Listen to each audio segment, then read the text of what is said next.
জুমার দিনে এক নম্বর আমল আল্লাহ তাআলা তিনি আমাদেরকে ঘোষণা করে দিয়েছেন, ইযা নুদিয়া লিস-সালাতি মিন ইয়াউমিল জুমআতি ফাসআউ ইলা যিকরিল্লাহ। জুমার দিনে যখন জুমার নামাজের আজান দেওয়া হয়, সে যেন মসজিদে খুতবার দিকে, জুমার নামাজের দিকে ধাপিত হয়। এটা এক নম্বর আমল। আজান কানে শুনেছেন আর কাল বিলম্ব না করে অতি সত্বর মসজিদের দিকে গমন করা, এটা কার অর্ডার? আল্লাহ তাআলার অর্ডার। আল্লাহ তাআলা এই অর্ডার করেছেন এক নম্বর আমল। আপনি যত ব্যস্ত থাকেন, ক্রয় বিক্রয় এগুলো যদি আপনি ব্যস্ত থাকেন, ওয়াজারুল বাইআ, আল্লাহ তাআলা তিনি বলেছেন ক্রয় বিক্রয়ে যদি তুমি ব্যস্ত হয়ে পড়ো, সেটাও ত্যাগ করে দাও জুমার নামাজের কারণে, জুমার খুতবার কারণে। সুবহানাল্লাহি বিহামদিহি। তাহলে এক নম্বর আমল কি পাইলাম দেখি বলেন তো? জুমার দিনের এক নম্বর আমল জুমার নামাজের জন্য ধাপিত হওয়া। অনেকে এরকম আছেন, ব্যক্তিকে, জায়গাকে অনেকে পছন্দ করেন না, এই জায়গা ভালো লাগে না আর এক জায়গায় যায়, আছে না এরকম? বলে এই মসজিদ ভালো লাগতেছে না, আর এক মসজিদে যাই। এই ইমাম সাহেব, এই খতিব সাহেবকে আমার ভালো লাগে না, আর এক জায়গায় যায়, এরকম আছে কি না? আপনি যেটাই করেন তারপরেও জুমার দিনের জামাত বর্জন করা যাবে না। মহল্লার একটি হক আছে, মহল্লার একটি কি আছে? হক আছে। মহল্লার মসজিদের হক আছে। মহল্লার মসজিদ বর্জন করে, জেনে বুঝে বর্জন করে ভিন্ন মসজিদে যাইয়া নামাজ পড়া মাকরু। কি বললাম? মহল্লার মসজিদে বর্জন করে, জেনে বুঝে বর্জন করে, কোনো কারণ নাই, কোনো ওজর নাই, ভিন্ন মসজিদে নামাজ পড়া কি ভাই? মাকরু, মানে অপছন্দনীয়। হ্যাঁ, আপনি কোনো কাজে গেছেন, আপনি কোনো কাজে গেছেন, সেখান থেকে আসতে বিলম্ব, যেখানে মসজিদ পাইছেন সেখানে নামাজ পড়েন, এটা মাকরু নয়। কেন? বলে আপনি জামাতের গুরুত্ব দিয়েছেন। সুবহানাল্লাহ বললেন না ভাই? আল্লাহ নবী সাল্লাল্লাহু আলাইহি সাল্লাম বলেন, জামাতের ইমাম সে নেককার হোক আর বদকার হোক, নেককার হোক আর বদকার হোক, যে অবস্থারই হোক, এমনকি সে কবিরা গুনাহ করে, তথাপিও তার পিছনে নামাজ পড়তে হবে, জুমার নামাজ বর্জন করা যাবে। নবী দলিল দিয়েছেন। আবু দাউদের হাদিস 594 নম্বর হাদিস। তিনি বলেন, as-salatu maktubatun ওয়াজিবাতুন খলফা কুল্লি মুসলিম। প্রত্যেক ফরজ নামাজ প্রত্যেক মুসলমানের পিছনে পড়াই কর্তব্য। যে কোনো মুসলমান নামাজ পড়ছে জামাতে, তার পিছনে নামাজ পড়া আমাদের জন্য কি ভাই? কর্তব্য। অনেকে আছে যে হঠাৎ করে ইমাম সাহেব আসে নাই, এরকম হঠাৎ করে একদিন ইমাম আসে নাই, নামাজ পড়াইতেছে একজন অজ্ঞ মানুষ, অনেককে দেখা যায় এর পিছনে নামাজ না পড়ে চলে যায়। আছে না ভাই? এরকম আছে না? ঘটে, অনেক সময় ঘটতে পারে। নবী বললেন, না না না, জামাতের কদর করো, জামাতের মূল্যায়ন করো। সে যদি পাপীও হয়, তার পিছনে ঐক্যবদ্ধতার সাথে জামাতের সাথে নামাজ পড়ো। সুবহানাল্লাহ বললেন না ভাই? যদিও সে ওয়াইন আমিলাল কাবাইর, যদিও সে কবিরা গুনাহ করে, দেখা যাচ্ছে যে তার মুখে দাড়ি নাই, এটা কবিরা গুনাহ না ভাই? মুখে দাড়ি না থাকাটা কবিরা গুনাহ, বড় গুনাহ। দাড়ি চাচা মৌলবীর পিছনে আপনি নামাজ যদিও পড়া লাগে পড়বেন, তবুও জামাত তরক করা যাবে। আর যদি নেককার হয় তো ভালো, নেককার হইলে তো আপনার কিসমত ভালো, আপনি ভালো ব্যক্তির পিছনে নামাজ পড়তে পারলেন। তথাপিও জুমার নামাজ ফরজ নামাজ জামাত বর্জন করা যাবে না পুরুষের জন্য। কার জন্য ভাই? পুরুষের জন্য জামাত বর্জন করা যায় না। আল্লাহ তাআলার নবী বলেন নামাজে তাড়াহুড়ো করে আসা যাবে না। আমাদের অনেককে দেখা যায় নামাজে তাড়াহুড়ো করে আসেন। নবী করিম সাল্লাল্লাহু আলাইহি ওয়াসাল্লাম তিনি বললেন না, নামাজে তোমরা তাড়াহুড়া করবে না। যখন নামাজ শুরু হয়, আমাদের মসজিদে নামাজ শুরু হয়ে গেছে, এমত অবস্থায় যখন কোনো ব্যক্তি আসে সে যেন ধীর স্থিরতার সাথে আসে, দৌড়ায় না আসে। এই যে মসজিদে আমরা থপর থপর করে পাও ফালাই, আমুলিয়াত কথা শোনেন, এটা নিষিদ্ধ। মসজিদে শব্দ দূষণ করা যাবে না, জোরে আওয়াজে কথা বলা যায় না, থপর থপর করে পাও ফেলান যাবে না। আদবের সহিত পাও ফেলে আপনাকে শৃঙ্খলতার সহিত ধীরে স্থিরতার সাথে মসজিদে এসে জামাতের সাথে নামাজ আদায় করতে হবে। নবী বলেছেন, বুখারী শরীফের হাদিস 908 নম্বর হাদিসে নবী বললেন, ধীর স্থিরতার সাথে এসে কোনো ব্যক্তি 1 রাকাত ফেল করছে, কয় রাকাত ফেল করছে? অথবা 2 রাকাত ফেল করছে। নবী বললেন, যদি তুমি 1 রাকাত অথবা 2 রাকাত ফেল করো, অর্থাৎ যতটুকু তুমি নামাজ জানছো জামাতের সাথে, সেইটা জামাতের সাথে আদায় করো। আর যা পাও নাই, 1 রাকাত ফেল করছো, 2 রাকাত ফেল করছো, 3 রাকাত ফেল করছো, এইটুকু নামাজ তুমি একা একা আদায় করে নিও, পূর্ণাঙ্গ করে নিও। তথাপিও জোরে আসা যাবে না। তুমি যে 1 রাকাত পাও নাই, 3 রাকাত পাও নাই, 2 রাকাত পাও নাই, না পাইলেও আল্লাহ তাআলা তোমাকে নামাজের পরিপূর্ণ সওয়াব দান করে দেবেন। আমার কি তাহলে জোরে জোরে আসার প্রয়োজনীয়তা আছে? আপনি জামাত পানই নেই, হাদিসে এসেছে আপনি জামাতই পান নাই, কিন্তু বাড়ির থেকে নিয়ত করে আইছেন যে আমি জামাতে নামাজ পড়বই পড়ব, এসে দেখেন যে জামাত শেষ। আল্লাহর নবী বলেন ওই ব্যক্তির আমল নামায় পূর্ণাঙ্গ জামাতের ফজিলত দেওয়া হবে, যদিও বা সে জামাতের নামাজ আদায় করে নাই। সুবহানাল্লাহ বললেন না ভাই? আচ্ছা, এই এত বড় ফজিলতের মধ্যে কি আমাদের দৌড়ায় মসজিদে আসার কি প্রয়োজন আছে? নামাজে আসতে হবে শৃঙ্খলতার সাথে, শান্তির সাথে। আগে আজানের সাথে সাথেই আমাদেরকে মসজিদের জন্য তৈরি হয়ে, নামাজের জন্য তৈরি হয়ে মসজিদের দিকে অগ্রগামী হতে হবে, ধাবিত হতে হবে। নবী করিম সাল্লাল্লাহু আলাইহি ওয়াসাল্লাম তিনি বলেন, জুমার নামাজে 1 নম্বর আমল বললেন জামাতকে অগ্রাধিকার দিয়ে জামাতের সাথে নামাজ আদায় করা। 2 নম্বর আমল নবী বললেন, তোমাদের কেউ যখন জুমার নামাজের জন্য আসবে এই নিয়ত করছো, সে যেন জুমার নামাজের দিন ফাল ইয়াগতাসিল, সে যেন গোসল করে নেয়। কি করে নেয়? তাহলে জুমার দিনে গোসল করা 2 নম্বর আমল। কয় নম্বর আমল? আমরা অনেকে জুমার দিনে গোসল করি না, হাত মুখ ধুয়ে অমনি চলে আসি। জুমার দিনে গোসল করাটা সুন্নাহ। জুমার দিনে গোসল করা কি ভাই? তাহলে আমরা গোসল করব, জুমার দিনে আমরা গোসল করে নেব।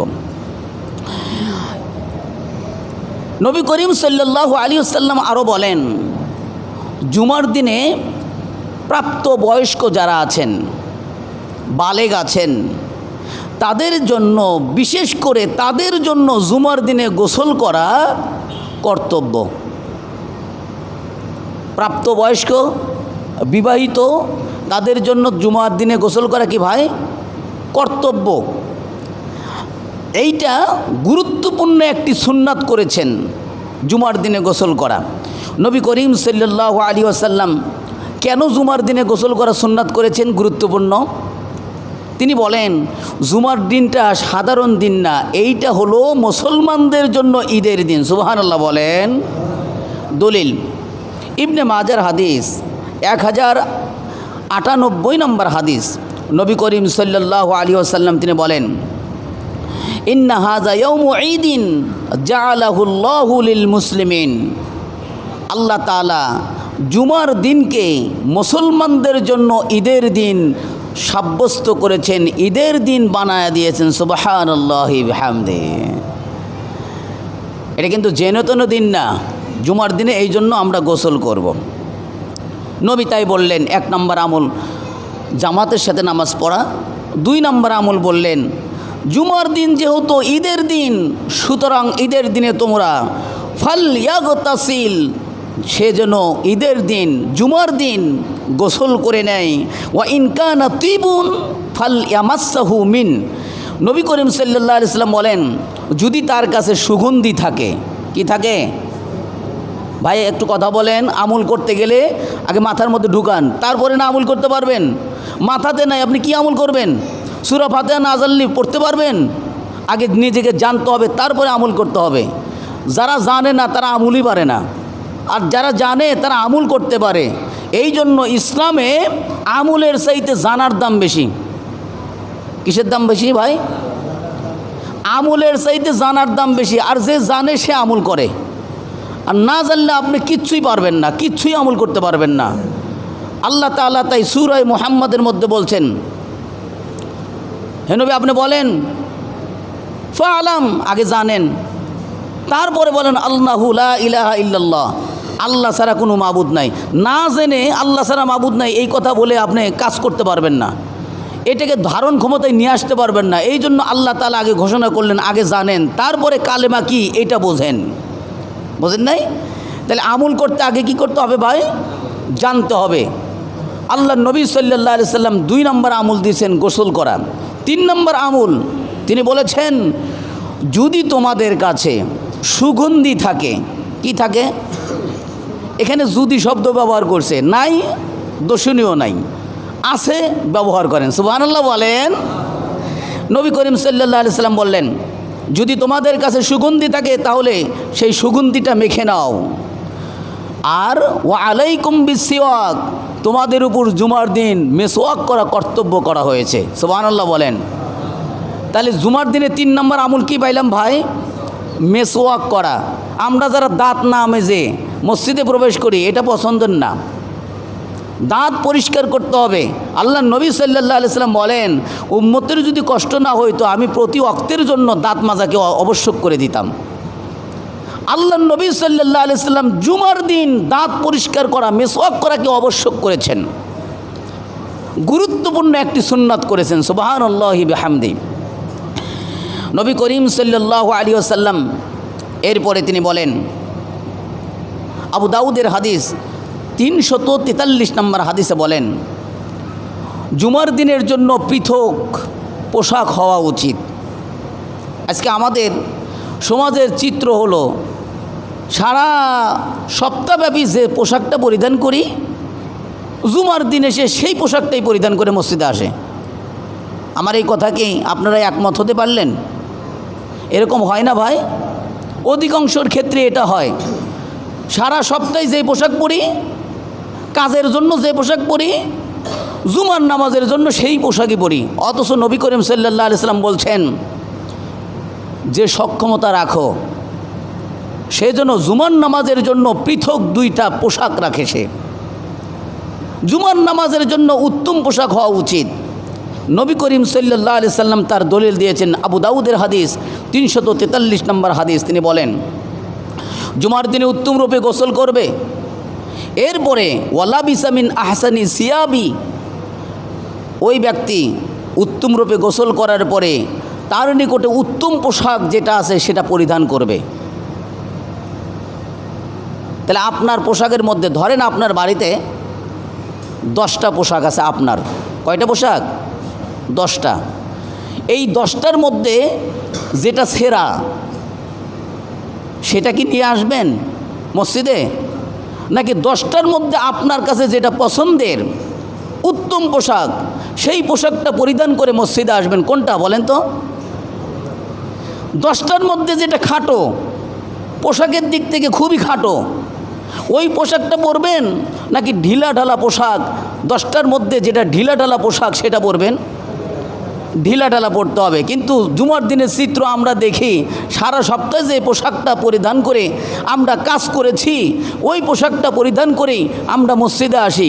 গোসলও অনেকে দেয় না, গায়ের দুর্গন্ধ নিয়ে মসজিদে প্রবেশ করে, অথচ মসজিদকে রাখতে হবে দুর্গন্ধমুক্ত। মুআজ্জাজ মুহতারাম সম্মানিত উপস্থিতি শুধু, তাহলে আমরা 4 নম্বর আমল পাইলাম, মসজিদে জুমার দিনে যখন আসব উত্তম পোশাক পরিধান করব। আমরা যারা সক্ষমতা রাখি তাদের জন্য আল্লাহ নবী সাল্লাল্লাহু আলাইহি সাল্লাম বলেছেন সে যেন জুমার নামাজের জন্য পৃথক 2টি পোশাক রাখে। সারা সপ্তাহের পোশাক একরকম, আর জুমার নামাজের পোশাক হবে আর এক রকম। এটা কেন বললাম? নবী করিম সাল্লাল্লাহু আলাইহি ওয়াসাল্লাম জুমার নামাজের জন্য পৃথক তিনি পোশাক ব্যবহার করতেন। ওয়াক্তিয়া নামাজের জন্য যে পোশাক পরতেন জুমার নামাজের জন্য তিনি সেই পোশাক পরতেন না। জুমার নামাজের জন্য স্পেশালি তার পোশাক ছিল, ঈদের নামাজের জন্য তার স্পেশালি পোশাক ছিল। আবার এটা বোঝেন না, আল্লাহ নবী সাল্লাল্লাহু আলাইহি সাল্লাম আহসানু শব্দটা উল্লেখ করে সুন্দর পোশাক বুঝাইছেন। এটার মানে এই না যে আপনাকে নতুন পোশাক পরে আসতে হবে, নতুন জামা ছাড়া জুমার নামাজ হবে না, নতুন জামা ছাড়া ঈদের নামাজ হবে না, এরকম কিন্তু নবী করিম সাল্লাল্লাহু আলাইহি সাল্লাম বুঝান নাই। নবী বুঝাইছেন তোমার পোশাকের মধ্যে উত্তম পোশাকটা পরিধান করে মসজিদে আসো। আর আল্লাহ তাআলা তিনি বুঝাইছেন কি জানেন? আল্লাহ তাআলা তিনি বুঝাইছেন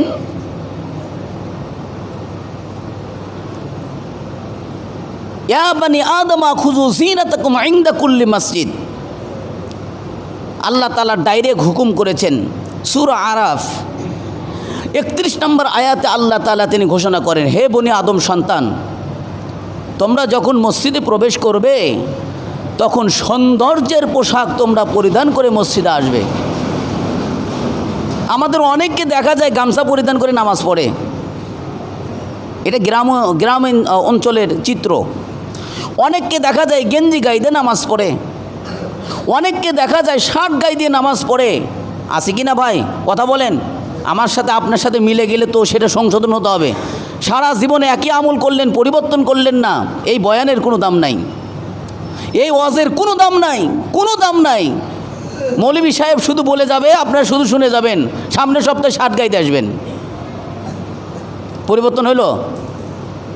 দেখি ভাই, পরিবর্তন হয়েছে? পরিবর্তন হতে হবে। নবী করিম সাল্লাল্লাহু আলাইহি ওয়াসাল্লাম তিনি ঢিলা ঢালা পোশাক পরিধান করতেন, আমাদেরকেও ঢিলা ঢালা পোশাক পরিধান করতে হবে। প্রশ্ন করতে পারেন, হুজুর শার্ট গায়ে দেখি নামাজ পড়া যাবে না? আপনাদের প্রশ্ন আসে এই ধরনের। আমি যখন আলোচনা করি অনেকের দিলের মধ্যে বিভিন্ন ধরনের প্রশ্ন আসে, সেই প্রশ্নটা আমার দিলেও জাগে, যার কারণে আপনাদের প্রশ্নের উত্তরটা আমি করি, আমি তো উত্তর দিই।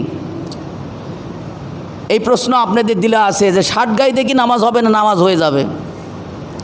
মাসালা জিজ্ঞেস করছেন, শার্ট গায়ে দেখি নামাজ হবে না, বলে নামাজ হয়ে যাবে। পুরুষ যদি নাভি থেকে হাঁটু পর্যন্ত ঢেকে রাখে, পুরুষে নাভি থেকে হাঁটু পর্যন্ত ঢেকে রেখেছে, তারপরে আল্লাহু আকবার বলছে, তার নামাজ হবে, হয়ে গেছে নামাজ। এক সাহাবী একটা মাত্র কাপড় ছিল, একটা মাত্র কাপড়, জামাতে নামাজ পড়ার মতন তার অবস্থা ছিল না। নবী করিম সাল্লাল্লাহু আলাইহি ওয়াসাল্লাম বললেন, তোমাকে তো মসজিদে দেখি না। নবী করিম সাল্লাল্লাহু আলাইহি ওয়াসাল্লামকে তার দারিদ্র্যের কথা বললেন, ইয়া রাসূলুল্লাহ, আমার জামাতে আসার মতন পোশাক নাই, একটা মাত্র কাপড়, আমি যদি উদর ঢাকি আমার পরিবার উদর ঢাকতে পারে না, আমার পরিবার যদি উদর ঢাকে আমি ঢাকতে পারি না। ইয়া রাসূলুল্লাহ, নামাজের যখন সময় হয় একটা কাপড় পরিধান করে আমি আমার জায়গায় বসে থেকে নামাজ পড়ি, আর আমি যখন সেই কাপড় খুলি তখন আমার ওই কাপড় দিয়ে আমার পরিবার নামাজ পড়ে। কত কষ্টে থাকতেন তৎকালীন সময়ের সাহাবীরা। আর আমাদের তো আল্লাহ তাআলা সুখ দান করেছেন, একজনের তো 10-12টা করে কাপড়, অথচ আমাদের যে কাপড়টা 10টার মধ্যে যেটা নোংরা কাপড়, সেই কাপড়টাই 10টার মধ্যে যেটা খাটো কাপড়, সেই কাপড়টাই নিয়ে এসে আমরা মসজিদে নামাজের জন্য আসি। অথচ জুমার দিন হলো ঈদের দিন, ঈদের দিনে আমাদেরকে আনন্দ উৎসব করতে উৎফুল্ল থাকতে আল্লাহ তাআলা নিজে অর্ডার করেছেন। এই জন্য জিনাতের পোশাক, সৌন্দর্যের পোশাক পরিধান করে মসজিদে আমাদেরকে প্রবেশ করতে হবে, এই আদেশকার আল্লাহ তাআলা করেছেন। আমরা কি ওয়াদা করতে পারি না? আমরা কি নিয়ত করতে পারি না? ইনশাআল্লাহ আগামী জুমা থেকে আমার বাড়িতে যে বড় পাঞ্জাবিটা আছে, ঢিলাঢালা পোশাকটা আছে, সেই পোশাক পরিধান করে আমরা মসজিদে প্রবেশ করব। ইনশাআল্লাহ আজকের এই বয়ান থেকে আশা করতেছি আগামী জুমায় সকলে পাঞ্জাবিওয়ালা হব, নাকি বলেন?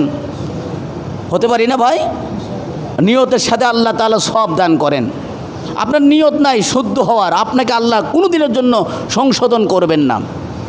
হেদায়েত প্রাপ্ত হয় তারাই যারা হেদায়েত চায়। ইহদিনা সিরাতাল মুস্তাকিম। আমরা সূরা ফাতিহা পড়ি না, আমরা বুঝি না, মানে বুঝি না, যার কারণে আমাদের পরিবর্তন হয় না। আমরা প্রতিনিয়ত এখানে সূরা ফাতিহা পড়ে আল্লাহ তাআলার থেকে হেদায়েত চাই। আমরা যারা হেদায়েত চাই তাদেরকে আল্লাহ তাআলা হেদায়েত দেন, যারা হেদায়েত চায় না আল্লাহ তাআলা তাদেরকে হেদায়েত দেন না। আমরা যারা পরিবর্তন হতে চাই আল্লাহ তাআলা তাদেরকেই পরিবর্তন করেন, যারা পরিবর্তন হতে চায় না আল্লাহ তাআলা তাদেরকে পরিবর্তন করেন না। আল্লাহ তাআলা ওই জাতির কওম, ওই কওমের পরিবর্তন করেন যে কওম তার নিজের পরিবর্তন করে। যে কওম তার নিজের পরিবর্তন করতে চায় না আল্লাহ তাআলা তার ওই কওমকে পরিবর্তন করেন না। তাহলে আল্লাহ তাআলার ইচ্ছা কি? আগে তোমরা নিজে ভালো হও, আমি তোমাদেরকে ভালো করব। আগে নিজে ভালো হওয়ার ইচ্ছা রাখো, আমি তোমার ইচ্ছাকে পূর্ণ করব। আপনি এক পা উঠালে আল্লাহ তাআলা আর এক পা উঠানোর যোগ্যতা আল্লাহ তাআলা আপনাকে দান করেন। আপনি এক পাও না উঠালে আল্লাহ তাআলা দ্বিতীয় পা উঠানোর যোগ্যতা আপনাকে দেবে না। আপনি দেখেন, এটাকে বলা হয় তকদির, এটাকে বলা হয় ভাগ্য। হযরত আলী রাদিয়াল্লাহু তাআলা আনহুকে এক ইহুদি এসে বললেন, আমি ভাগ্য মানি না, তকদির মানি না, আমি কামাই করলে আমি পাই, কামাই না করলে পাই না। আমার শ্রম যদি হয় আমি শ্রমের কারণে আমি বিনিময় পাই, তাছাড়া পাই না। বলে না, সব কিছু শ্রমে হয় না। আচ্ছা, এই মসজিদে সবাই কি শ্রম দেন না ভাই? কে একসাথে তো কোটিপতি হওয়ার কথা ছিল। শ্রম তো আপনিও দেন, সেও দেয়, একসাথে কোটিপতি হওয়ার কথা ছিল, কিন্তু হন না কেন? বলে না, তোমার তকদিরে কোটিপতি নাই, ভাগ্য আল্লাহ তাআলার পক্ষ থেকে হয়। সব কিছু আল্লাহ তাআলা আপনার জন্য ছেড়ে দেন না, কিন্তু আল্লাহ তাআলা বলেন তুমি তদবির করো, আমি তোমার তকদির পরিবর্তন করব। তদবির করতে হবে কার? বলেন, আমার। আমরা তদবির করব, চেষ্টা করব, আল্লাহ তাআলা তা পরিবর্তন করবেন। আমি কোনো দিনের জন্য নিয়ত করলাম না মসজিদে আমি আজকে পাঞ্জাবি পরে আসবো, এই নিয়ত করি নাই। আপনি জীবনে তো পাঞ্জাবি পরে আসতে পারবেন না। হযরত আলী রাদিয়াল্লাহু তাআলা আনহু ওই ইহুদিকে চ্যালেঞ্জ করলেন যে না, তুমি সব কিছু করতে পারো না। বলে তাই? হযরত আলী চ্যালেঞ্জ ছুড়ে দিলেন, আচ্ছা বলো তো, এক পাও তোলো তো। এক পাও তো আমরা সব অনায়াসে তুলতে পারি না ভাই? আমার একটা পাও উপর দিকে কি আমি অনায়াসে তুলতে পারি না? কোনো কঠিন হয়? হযরত আলী বললেন, তুমি কি সব পারলা? বলে তোমার এক পাও তুলতে বললে, হ্যাঁ আমি পারলাম। বলে দুই পাও, আর একটা পাও এটা না নামাইয়া আর একটা পাও তোলো। বলেন, এই পাও না নামাইয়া ওই পাও তোলো, পারবে কেউ? বলে এটাই তকদির। আল্লাহ তাআলা তোমাকে এক পায়ের ঠ্যাঙের জোর দিছে, আর এক পাও আল্লাহ নিছে। আমি যেটা আপনাদেরকে মেসেজ দেওয়ার চেষ্টা করছি সেটা হলো আমার জায়গা থেকে চেষ্টা করতে হবে, তবে আল্লাহ তাআলা আপনাকে পরিবর্তন করবেন। আমরা কি নিয়ত করতে পারি না? আগামী জুমা ইনশাল্লাহ আমরা নিয়ত করলাম, ভালো কাজের নিয়ত করলাম, সেটা হলো পোশাক উত্তম হবে। আমার বাড়িতে যেটা উত্তম পোশাক আছে সেই পোশাক পরিধান করে আমি মসজিদে এসে জুমার নামাজ পড়ব। পারি না ভাই এই নিয়তটা? আল্লাহ তাআলা তাই মেসেজ দিয়েছেন, ইয়া বানি আদমা খুযু যিনাতাকুম ইনদা কুল্লি মসজিদ। হে বনি আদম সন্তান, যখন তোমরা মসজিদে প্রবেশ করো উত্তম পোশাকে মসজিদে প্রবেশ করো। সৌন্দর্যের পোশাক, আমার কাছে যেটা উত্তম মনে হয় সেই পোশাকটা পরিধান করে আসতে হবে। আরেকটা জিনিস আপনাদেরকে বুঝায়, সেটা হলো সাধারণ পরিবেশে এখানে একটা জনসভা হইল, এখানে একটা এই মহিপুর বাজারে জনসভা হচ্ছে, সেখানে আপনি সেরা জামা নিয়ে যাইতে পারবেন? আপনার বিবেককে কি কয়? বাধা দেয়, কে রে এতগুলো সম্ভ্রান্ত পরিবারের লোকজন ওখানে উপস্থিত হবে, এত দামি মানুষ উপস্থিত হবে, সেখানে সেরা পোশাক, আমার কি প্রেস্টিজ কিছু নাই? আমার কি ব্যক্তিসত্তা কিছু নাই? আপনি তখন এইটা চিন্তা করে আপনার পোশাকের মধ্যে উত্তম পোশাকটা পরিধান করে সেখানে যাওয়ার চেষ্টা করবেন, নাকি ভাই মিথ্যা বললাম? অথচ যিনি আপনাকে সৃষ্টি করেছেন তার সামনে মাথা নত করবেন, তার নিকটে আপনি মাথা ঝুঁকাবেন, রুকু দিবেন, সেজদা দিবেন, নামাজ পড়বেন, তার কাছে আসতে আপনার পোশাক নোংরা হয়, এটা দুঃখজনক। তার কাছে আসতে আপনার পোশাকটা হতে হবে আপনার পোশাকের মধ্যে যেটা উত্তম পোশাক, সেই পোশাক পরিধান করে আসতে হবে। জুমার নামাজের 5 নম্বর আমল হলো উত্তম পোশাক পরিধান করে মসজিদে প্রবেশ করা। আমরা পারবো না ভাই? মুআজ্জাজ মুহতারাম সম্মানিত উপস্থিতি সুধী, নবী করিম সাল্লাল্লাহু আলাইহি ওয়াসাল্লাম জুমার নামাজে উত্তম রূপে গোসল করে মসজিদে প্রবেশ করতে বলেছেন। এরপরে আপনার তকদিরে যতটুকু ভাগ্যে আল্লাহ লিখেছেন ততটুকু আপনি সলাত আদায় করবেন। সুম্মা আতাল জামাআ ফাসাল্লা মা কুদ্দিরা লাহ, যতটুকু আল্লাহ তাআলা আপনার ভাগ্যে লিখেছেন ততটুকু আপনি জুমার নামাজ আদায় করেন। আমরা জুমার নামাজ কেমনে পড়ব? বলে ফরজ 2 রাকাত। নবী করিম সাল্লাল্লাহু আলাইহি সাল্লাম বলেছেন ফরজের আগে এবং পরে আরও 4 রাকাত করে নামাজ পড়ো, আর 2 রাকাত জোহরের সুন্নাত পড়ে নাও, এটা হলো তোমার জন্য উত্তম। সুবহানাল্লাহ বলেন। তাহলে নামাজ কয় রাকাত পাইলাম দেখি বলেন তো? জুমার নামাজ 2 রাকাত। 2 রাকাত নামাজ পড়ার নবী বললেন ওই 2 রাকাত ফরজের আগে 4 রাকাত এবং পরে 4 রাকাত। তাহলে আগেরটা আমরা পড়ি অনেকেই, এবং অনেকে বাধ্য হয়ে পড়ি। আমরা এখান থেকে সময় দিই 4 রাকাত সুন্নাত পড়ে নেন, যে না পড়তে চায় সেও পড়ে আর কি, যা হোক যেটাই হোক, আমরা বাধ্য হয়ে পড়ি। কিন্তু জুমার নামাজের 2 রাকাত ফরজের পরে আরও যে 4 রাকাত, আরও যে 2 রাকাত আছে, নবী করিম সাল্লাল্লাহু আলাইহি সাল্লাম বললেন এই নামাজটা বাদ দিয়ে নামাজ চোরের মতন দৌড় দেন। সবচাইতে বড় চোর হলো ওই চোর যে নামাজকে চুরি করে। নবী চোর কইছেন, আমি বললাম দোষ আছে আমার কি এটা ভুল হইল? সবচাইতে বড় চোরকে দেখে আপনারা উত্তর দেন তো। যে নামাজ চোর, যে নামাজে চুরি করে। এর ব্যাখ্যা আর একটা হতে পারে, আমরা যারা রাকাত চুরি করি না, অনেকে আছে নামাজ পড়ে ভাই, পড়ে আগেও 4 রাকাত পড়ছে, পরেও 4 রাকাত পড়ে, তারপরে 2 রাকাত পড়ে, তারপরেও এই লোকটা চোর হতে পারে। নবী করিম সাল্লাল্লাহু আলাইহি সাল্লাম ব্যাখ্যা দিলেন নামাজের রুকু সেজদায় যেভাবে দেওয়া দরকার তাদিল আরকান ঠিক রেখে ওইভাবে কেউ যদি রুকু সেজদা না করে তাহলেও সে নামাজ চোর। বুঝাতে পারতেছি কি? তার মানে নামাজের রুকু সেজদা সঠিক করে করতে হবে, নামাজের রুকুতে তাসবিহ সঠিক করতে হবে, সেজদার তাসবিহ সঠিক পড়তে হবে। আপনি যদি ধীর স্থিরতা, প্রত্যেকটি জিনিসের রূহ আল্লাহ তাআলা দান করেছেন। প্রত্যেকটি আল্লাহর সৃষ্টি যা আছে সবারই রূহ আছে না ভাই?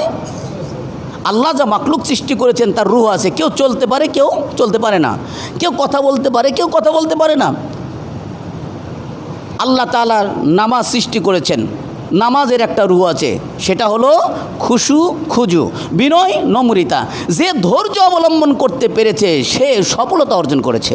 নামাজের মধ্যে যার ধৈর্য নাই, এই নামাজ কিয়ামতের ময়দানে তার নিজের দিকে আল্লাহ তাআলা পোটলা বেঁধে নিক্ষেপ করবেন। আমি কি আপনাদের কথা বুঝাতে পারতেছি? মসজিদে আসতে হবে সময় নিয়ে, মসজিদে আসতে হবে দিল নিয়ে, মসজিদে আসতে হবে সাকিনা, শান্তির সহিত। মসজিদে আমি কার ইবাদত করছি? আল্লাহ তাআলার। এখানে তাড়াহুড়া নেই, যেরকম আসতে তাড়াহুড়া নাই ওই রকমভাবে যাইতেও তাড়াহুড়া নেই। নবী করিম সাল্লাল্লাহু আলাইহি সাল্লাম বললেন ইমামকে ফলো করেছে, ইমাম যতক্ষণ নামাজ পড়েছে, ইমাম যতক্ষণ মসজিদে অবস্থান করেছে ততক্ষণ মুসল্লিরাও ইমামকে ফলো করে মসজিদে অবস্থান করেছে।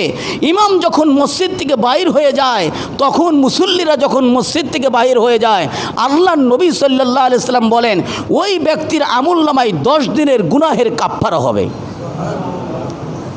10 দিনের গুনাহ, এই জুমা থেকে ওই জুমা, এর আগে 3 দিন, এই জুমা থেকে বলেন এই জুমা থেকে বিগত জুমা 7 দিন, আরও 3 দিন, এই 10 দিনের গুনাহের কাফারা হবে। কার জন্য দেখে বলেন তো?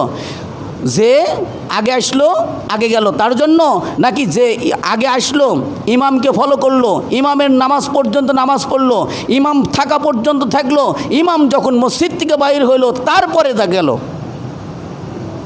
আমাদেরকে এটা লক্ষ্য করি না, আমরা এই আমলগুলো করি না। ইমাম এসে জুমার নামাজ পড়ছি, আমরা আমাদের মতো নামাজ করে দৌড় দিই। কিন্তু ইমামকে যে ফলো করতে হয়, ইসলামের নীতি এটা করলে যে আপনি 10 দিনের গুনাহের কাফারা আল্লাহর নবী বলেছেন, এটা কি ইমামের শান, ইমামের মর্যাদা। শুধু তাই নয়, এটা জামাতের শান, জামাতের মর্যাদা। সুবহানাল্লাহ বললেন না ভাই? এটা জামাতের গুরুত্ব বোঝানো হয়েছে। এখন বলেন, এই কথার একটা ব্যাখ্যা অন্য ওলামায়ে কেরামগণ করেন, ইমামের সাথে নামাজে যতক্ষণ আছেন ততক্ষণ ইমামকে অনুসরণ করা, নামাজ শেষ ইমামের অনুসরণ শেষ। আসলে কি এটা সহি কথা হইল? বলেন তো। আচ্ছা, আমার এই কথা এটা কি এই এখন মসজিদের মধ্যে যত সময় আছেন ততটুকু মানবেন, এরপরে কি মানবেন না? যারা মসজিদের পরেও মানে, মসজিদের বাইরেও মানে, তারা নিজের জীবনকে উন্নত করতে পেরেছে। আর যারা মসজিদের মধ্যে সীমাবদ্ধ রাখে তাদের জীবনটা উন্নত হয় নাই, কারণ নবী করিম সাল্লাল্লাহু আলাইহি ওয়াসাল্লাম আমলের জিন্দেগি গড়তে বলেছেন। তাহলে জুমার নামাজের 6 নম্বর আমল হলো ইমাম সাহেবকে ফলো করা, ইমাম যতক্ষণ থাকেন ততক্ষণ থাকা, ইমামের খুতবা শ্রবণ করা। এইটা ওই ব্যক্তির জন্য আল্লাহ নবী সাল্লাল্লাহু আলাইহি ওয়াসাল্লাম অফার দিয়েছেন 10 দিনের গুনাহের কাফারা। শুধু তাই নয়, আরেকটি অন্যতম অফার, ওই ব্যক্তির আমল নামায় আল্লাহ তাআলা তার প্রতিটি পদক্ষেপে, প্রতিটি কদমে কদমে আল্লাহ তাআলা 1 বছরের নফল রোজা, 1 বছরের নফল নামাজের ফজিলত দান করবেন। সুবহানাল্লাহ ওয়া বিহামদিহি। তাহলে ইমামকে ফলো করতে হবে। নবী করিম সাল্লাল্লাহু আলাইহি ওয়াসাল্লাম বলেন, জুমার দিন অত্যন্ত ফজিলতের দিন। জুমার দিন ঈদের দিন, জুমার দিন একটা উৎসবের দিন। ঈদের দিন আমরা আনন্দিত থাকি না ভাই? যত মন মালিন্য থাকি ঈদের দিন আমরা আপন হতে চাই, নাকি এরকম না? জুমার দিন সাপ্তাহিক ঈদের দিন, এমনকি ঈদুল ফিতর, ঈদুল আজহার চাইতেও শ্রেষ্ঠ দিন। নবী করিম সাল্লাল্লাহু আলাইহি ওয়াসাল্লাম বলেন, শোনো, জুমার দিন তোমরা অধিকাংশ সময় বেশি বেশি দরুদ শরীফ পড়ো, আমার প্রতি দরুদ পড়ো, আমার প্রতি দরুদ পাঠাও। কেন? তোমাদের দরুদ আমার নিকটে আল্লাহ তাআলা পৌঁছিয়ে দেন। সুবহানাল্লাহ বলেন। এক শ্রেণীর ফেরেশতারা নবীর উপর দরুদ পাঠালে ওই দরুদটা নবীর কাছে পৌঁছিয়ে দেন, এক শ্রেণীর ফেরেশতারা পৌঁছিয়ে দেন। এই জন্য নবী বললেন জুমার দিন বেশি বেশি পড়ো। তার কারণ নবী করিম সাল্লাল্লাহু আলাইহি ওয়াসাল্লাম আরেকটি স্পষ্ট করলেন, জুমার দিন কেন বেশি দরুদ পড়বে? বলে জুমার দিনের দরুদটা আমার কাছে পৌঁছানো হয়, আর সোমবার বৃহস্পতিবার যা আমল করা হয়, সোমবার বৃহস্পতিবার সাপ্তাহিক আমলগুলো আল্লাহ তাআলার দরবারে পেশ করা হয়। তাহলে আল্লাহর কাছে পৌঁছে কোন বারে? বৃহস্পতিবার। আর কোন বারে? সোমবারে। আর নবীর কাছে পৌঁছে কোন বারে? শুক্রবারে। আল্লাহ নবী সাল্লাল্লাহু আলাইহি ওয়াসাল্লাম আরও একটু বললেন, শোনো, শুধু শুক্রবারে যে আমার কাছে পৌঁছে তা না, তোমাদের এই দরুদ, তোমাদের দোয়া, তোমাদের তাসবিহ তাহলিল শুক্রবারে তোমার পিতা মাতার কবরেও পৌঁছে। সুবহানাল্লাহ বলেন। নবী করিম সাল্লাল্লাহু আলাইহি ওয়াসাল্লামের সাহাবীরা বললেন, ইয়া রাসূলুল্লাহ, আমরা দরুদ পড়লে সেটা আপনার কাছে পৌঁছবে? আপনি তো কবরে পচে গুলে যাবেন, পচে যাবেন। আরামতা, আপনি তো পচে গলে শেষ হয়ে যাবেন। নবী করিম সাল্লাল্লাহু আলাইহি ওয়াসাল্লাম বললেন, না না না, ইন্নাল্লাহ হাররামা আলাল আরদি আজসাদা আম্বিয়া। আল্লাহ তাআলা নবীদের শরীরকে জমিনের জন্য, মাটির জন্য হারাম করেছেন। জমিন নবীদের শরীরকে ভক্ষণ করতে পারবে না। সুবহানাল্লাহ বললেন না? শুধু তাই নয়, আল্লাহ তাআলা তার দলিল দিলেন সূরা ইমরানের 169 নম্বর আয়াতে, ওয়ালা তাহসাবান্নাল্লাযীনা কুতিলু ফি সাবিলিল্লাহ আমওয়াতা বাল আহইয়াউন ইনদা রাব্বিহিম ইরযাকুন। এই যারা আল্লাহ তাআলার পথে নিহত হয়েছে তোমরা তাদেরকে মৃত বলো না, মৃত বলো না, মৃত মনে করো না, তারা মৃত না। বাল আহইয়াউন ইনদা রাব্বিহিম ইরযাকুন, বরংস তারা আল্লাহ তাআলার নিকটে জীবিত এবং বিশেষ রেজেক প্রাপ্ত। সুবহানাল্লাহ বলেন। তাহলে নবীরা কবরের মধ্যে কি ভাই? জীবিত। নবীরা কবরের মধ্যে বিশেষ একটি হায়াত প্রাপ্ত, তারা কবরে শুনতে পান। আমরা যে দরুদ পড়ি সেই দরুদটা স্বয়ং নবীর কানে পৌঁছে দেওয়া হয়। অতএব শুক্রবারে যারা বেশি বেশি দরুদ পড়বে তার বংশীয় পরিচয় দিয়ে নবীর কাছে সেই দরুদটা পৌঁছে দেওয়া হবে। তাহলে ওই ব্যক্তি কতই না সৌভাগ্যবান যে নিজে বেশি বেশি দরুদ পড়েছে। নবী করিম সাল্লাল্লাহু আলাইহি সাল্লাম বলেন, যে ব্যক্তি জুমার দিন আসর নামাজের পর ওই মজলিস থেকে না উঠে, সালাম ফিরানোর পরে নামাজের স্থান থেকে না উঠে 80 বার দরুদ পড়ে, ওই ব্যক্তির জন্য 80 বছরের আগে পরের গুনাহ সগীরা আল্লাহ তাআলা মাফ করে দিবেন। তাহলে দরুদ শরীফ আমরা বেশি বেশি নবীর দরবারে পৌঁছে দেব। আল্লাহ তাআলার নবী তিনি বলেন, আর একটা দলিল দিলেন, নবীরা যে কবরে জীবিত তার প্রমাণ হলো, আমি যখন মেরাজে গিয়েছিলাম, মেরাজে যাওয়ার পথেই মুসা আলাইহিস সালাতু ওয়াস সালামের কবরের টিলার কাছে আমি ওখানে দাঁড়াইছিলাম। জিবরাইল আমিন আমাকে বললেন, এই যে লাল উঁচু টিলা, এই যে লাল মাটির উঁচু টিলা, এটাই হলো মুসা আলাইহিস সালাতু ওয়াস সালামের কবর। বাইতুল্লাহ থেকে বাইতুল আকসা পর্যন্ত মাঝখানে, জেরুজালেমের মাঝখানে মুসা আলাইহিস সালাতু ওয়াস সালামের কবরকে জিবরাইল আমিন দেখায় দিয়েছিলেন। যে লাল মাটির উঁচু টিলা, এইটাই কিন্তু মুসার কবর। আর মুসা আলাইহিস সালাতু ওয়াস সালামকে নবী করিম সাল্লাল্লাহু আলাইহি সাল্লাম স্বয়ং তিনি দেখলেন কবরের মধ্যে তিনি সালাত আদায় করতেছেন। সুবহানাল্লাহ বলেন। এ থেকে তিনি প্রমাণ করলেন নবীরা কবরে বিশেষ একটি হায়াত প্রাপ্ত, নবীরা কবরে বিশেষ একটি রেজেক প্রাপ্ত। আমরা যদি নবীদের প্রতি দরুদ পাঠাই, আল্লাহ তাআলা ওই দরুদকে ফেরেশতার মাধ্যমে তাদের কানে পৌঁছে দেয়। সুতরাং সৌভাগ্যবান ওই ব্যক্তি হবে, কিয়ামতের ময়দানে সবচাইতে আনন্দিত হবে ওই ব্যক্তি যার আমলনামায় অধিক দরুদ রয়েছে।